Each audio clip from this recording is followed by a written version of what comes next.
Ce jour est dédié pour l'élévation de l'âme de Anna Bat Aliyah et de Yaakov Ben Frecha, Zichron Vracha de mémoire béni. Amen.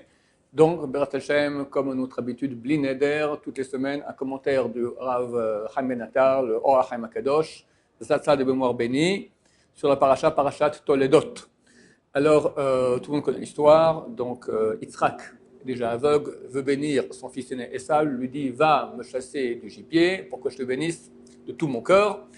Rivka est mise au courant, elle entend, mais en fait, les commentateurs disent qu'elle a entendu par Ruach HaKodesh, elle avait l'Esprit Saint, et elle appelle immédiatement son fils Yaakov, lui dit: va, amène-moi 2 chèvres du troupeau qui me reviennent, et, parce que Yitzhak lui a promis 2 chèvres tous les jours, et je les ai arrangés comme ton père aime bien, et tu vas mettre une pelisse de fourrure sur tes bras pour pas que Yitzhak te reconnaisse. Alors, elle lui dit: Va'ata bnish ma bekole. Et maintenant, mon fils, écoute ma voix.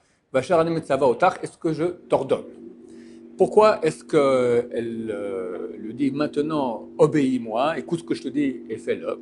Parce que, après tout, elle lui demande de faire une chose interdite. Même si les commentateurs ont dit qu'il n'a pas vraiment menti, si quand Israël lui demande: est-ce que c'est toi mon fils aîné, il répond: oui, Esav est ton aîné, Esav ton aîné, d'accord. Bon, mais il y a au moins ce qu'on appelle Gnevat Dat. Gnevat Dat, ça veut dire rouler son prochain.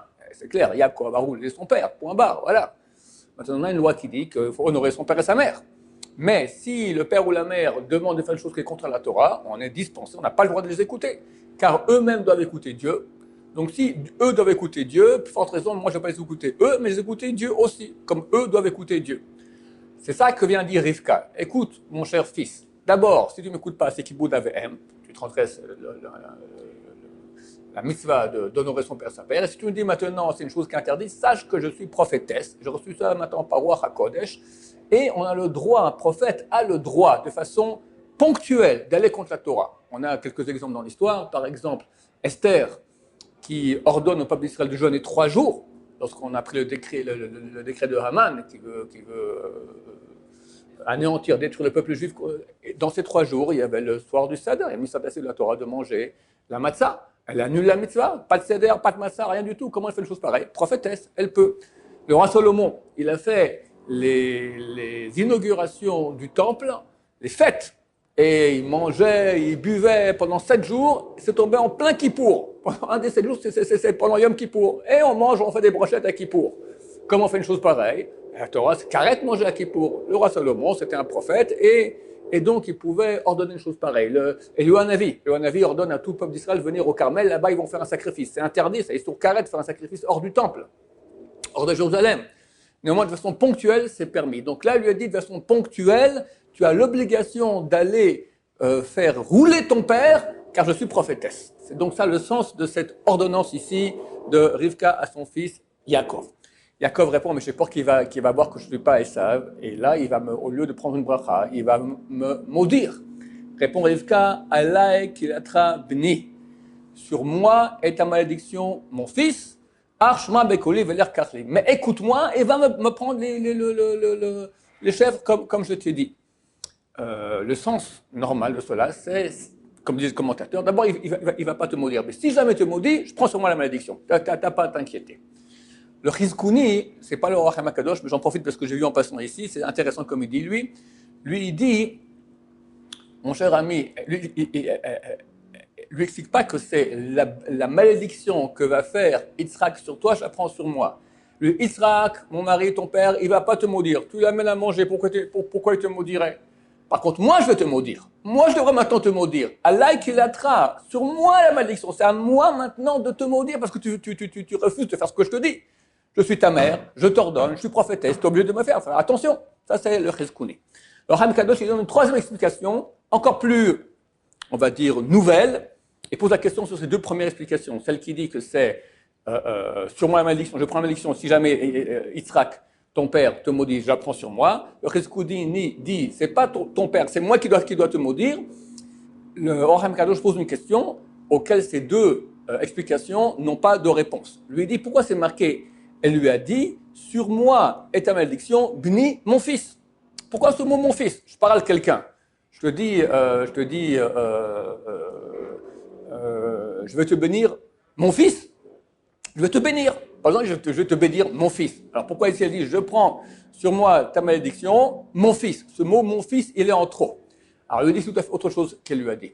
Elle lui a dit, c'est écrit dans Traité Makot, page 11, que si un tzaddik maudit à condition, alors bien que la condition pour que la malédiction n'ait pas lieu, c'est réalisé, donc normalement la malédiction doit ne pas se réaliser, normalement vu que c'est un tzaddik qui a sorti sa bouche une malédiction, elle se réalise. Et la Gemara amène l'exemple suivant, il y avait le Kohen Gadol, à l'époque c'était Élie. Élie, donc le temple à l'époque n'était pas à Jérusalem, il était à Shiloh, et ses enfants à Élie, qui étaient les Kohanim, donc là-bas, se comportaient très très mal. D'après un avis, il couche avec les femmes qui venaient là-bas amener les sacrifices, d'autres disent qu'ils n'amenaient pas le sacrifice de ces femmes, il ne faut pas rentrer à la maison pour s'unir avec leur mari, ils allaient se servir des sacrifices des gens comme ça, avec violence, et faisait Chilou Hashem, ils profanaient le nom de Dieu. Le père de Shmuel Elkana est venu et a averti Élie, au nom de Dieu en tant que prophète, que sa descendance allait être maudite. Et il était extrêmement vieux déjà, il était aveugle, et il n'a pas eu la force il a dit à ses enfants arrêtez, mais bon, ça n'a pas marché. Et Shmuel, le fils d'Elkana, donc fils de Hana, de Elkana et Hana, est venu tout petit à l'âge de 2 ans au temple pour commencer à servir Élie et servir au temple. Il commence à grandir, et il dormait au temple. Dans une des chambres du temple là-bas, il y avait Élie qui dormait à un endroit, qui était déjà aveugle comme j'ai dit, et Shmuel aussi dans une autre chambre. Et Shmuel va dormir le soir, tout coup il entend Shmuel. Il court vite, il va vers Élie. Vous m'avez appelé, Claude Arabe? Non, pas du tout, non. Tu peux aller va de nouveau te coucher. Bon, il va se coucher, tout coup il entend Shmuel. De nouveau il se lève, vous m'avez appelé? Non, je ne t'ai pas appelé. Bon, il va se coucher de nouveau. Shmuel. Il va une 3e fois chez lui, vous m'avez appelé? Non, je ne t'ai pas appelé. Écoute, la prochaine fois, dis comme ça. Hachem, je suis moi, ton serviteur, je t'écoute. Bon, de nouveau, il entend Shmuel, c'est Dieu qui l'appelait. Alors, il n'a pas dit Hachem, il n'a pas voulu prononcer le nom de Dieu en vain, que peut-être ce n'est pas Dieu qui l'appelle. Il a dit, ton serviteur t'écoute, dis-moi ce que tu veux dire. Et Dieu se dévoile donc à Shmuel. Là, j'ai encore jamais entendu Dieu me parler, mais il semblerait qu'il parle comme un homme, d'accord là, et Shmuel, au point où Shmuel a cru que c'était Élie qui l'appelait. Alors, il lui dit, écoute, je vais maintenant faire des choses terribles. Les oreilles qui vont entendre ça, elles vont trembler tellement c'est terrible. Je vais allumer une guerre. Le peuple d'Israël va perdre. Le tabernacle avec les tables de la loi va être pris en captivité chez les Philistins. Les 2 fils de Élie vont mourir. Élie va prendre une nouvelle, il va mourir aussi. Des choses terribles. Tov, Shmuel entend tout cela. Le lendemain matin, Élie lui dit, dis-moi, Dieu est venu te parler cette nuit, n'est-ce pas? Je te conjure de me dire exactement qu'est-ce qu'il t'a dit. Sinon, ce qu'il a dit comme malédiction, peut-être sur moi, reviendra sur toi. Et Shmuel dit, ok, c'est bon, il lui raconte tout. Maintenant, donc Shmuel, la malédiction, qu'est-ce qu'il a fait? Et il a des malédictions, il dit, si tu ne me dis pas, les malédictions qui me concernent vont tomber sur toi. Shmuel, vu qu'il a dit tout ce que Dieu lui a dit, donc la malédiction de Élie ne devrait pas avoir lieu. Néanmoins, la Gemara dit que oui, elle a eu lieu, parce qu'Élie était quand même un tzaddik, et quand il a dit la malédiction qui reviendra sur moi, elle reviendra aussi sur toi, alors elle se réalise, bien que la condition n'a pas été réalisée. Effectivement, les enfants de Shmuel, comme ceux de Élie, les enfants de Shmuel ont quitté la voie de la Torah, n'étaient pas des bons garçons. Donc, ce qui s'est passé avec Élie, comme malédiction que ses enfants n'allaient pas bien, étaient des réchaïm, des impies, le pauvre Shmuel lui aussi, à cause de la malédiction de Élie qui était à condition. Et Shmuel a tout fait pour que ces conditions ne se réalisent pas. De là, dit la Gemara, un tzaddik qui sort une malédiction de sa bouche, bien qu'elle est à condition, elle se réalise. Or, Yaakov, on a plus grand tzaddik que Yaakov, il a dit, peut-être que mon père, voyant que je le roule, va se rendre compte que je ne suis pas Esav, je suis Yaakov, à la place de me bénir, il va me maudire.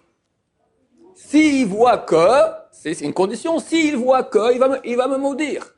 Sur ça, elle a dit, Rivka, ne t'en fais pas. Il n'y a pas de malédiction, tout ira très bien. Le Rav, il dit, on a posé la question, pourquoi c'est marqué sur moi et ta malédiction, mon fils? Pourquoi c'est marqué le mot mon fils? Alors il dit que si la Torah n'avait pas dit le mot mon fils, elle aurait dit, on aurait compris comme ça, Alaï Kelatra, sur moi est ta malédiction. C'est quoi? Ta malédiction, pas celle que Israël va faire sur toi, Ta malédiction, celle que tu as dit toi-même tu as dit maintenant, si mon père voit que je le roule, il va me maudire. Donc c'est une malédiction. C'est vrai qu'elle est à condition, mais vu que tu as un tzaddik, qu'une malédiction même à condition, elle se réalise. Donc je prends sur moi la malédiction que toi tu as dit. Mon fils, c'est ta malédiction que toi tu as dit, pas celle que ton père va te maudire. Toi-même tu as dit cela. C'est une expression tout à fait nouvelle de Racham HaKadosh. On finit rapidement quand même les bénédictions. Bon, pour finir, Baruch Hashem, Yitzhak le bénit. Et comment il commence à le bénir? Il dit, va Elohim, iten lecha. Et Dieu te donnera, etc., etc., etc. Demande le Racham HaKadosh pour que c'est marqué et. Il n'y a pas de et. Dieu te donnera, et ça, pourquoi? Et il te donnera. Il dit en fait qu'il y a des bénédictions que la Torah, des bénédictions que la Torah n'a pas citées, qui étaient avant cela. Il donne trois explications. Première, d'abord, il a donné des bénédictions spirituelles, qui sont le vrai but du peuple d'Israël, le vrai but de Yaakov Avinu. Et ça, la Torah ne les cite pas. Et après, la Torah cite, et Dieu te donnera aussi toute une série de malédictions terrestres. Dans cette série de bénédictions, que fait Yitzhak à Yaakov, ce n'est que des bénédictions terrestres. Donc, le Racham HaKadosh dit qu'avant cela, il y a eu des bénédictions qui sont célestes, spirituelles. Et la Torah nous dit juste la suite. Et, en plus que ce que je dis maintenant de spirituel, Dieu te donnera encore toutes ces bénédictions terrestres. Deuxième explication, Abraham a transmis à Yitzhak le don de bénir. Dieu a transmis à Abraham le don de bénir. Abraham a transmis à Yitzhak le don de bénir. Moi, maintenant, je te transmets à toi, Yaakov, croyant que c'est Esav, aussi le don de bénir. C'est ça le et. En plus de cela, tu auras aussi toutes les bénédictions terrestres. Enfin, troisième explication, va Elohim. Je t'ai maintenant béni du côté du nom de Dieu, Yud Ke Vav Ke, qui est la voie de conduite d'Hachem, du rachamim, de la bonté. Mais peut-être que la partie rigoureuse, le din, on appelle cela, d'accord, le mal, non, il n'y a pas de mal chez Hachem, on va dire la rigueur céleste, elle ne va pas accepter ces bénédictions. Alors, je te bénis maintenant du bon côté, ça, les bénédictions ne sont pas écrites. Et maintenant, je te dis, va Elohim. Et même Elohim qui correspond à la voie de conduite de la rigueur céleste, elle aussi, elle va accepter toutes ces bénédictions. Père Hachem, que toutes ces bénédictions se réalisent pour nous encore, sur Beit Mashiach Bekarov. Amen, ve Amen.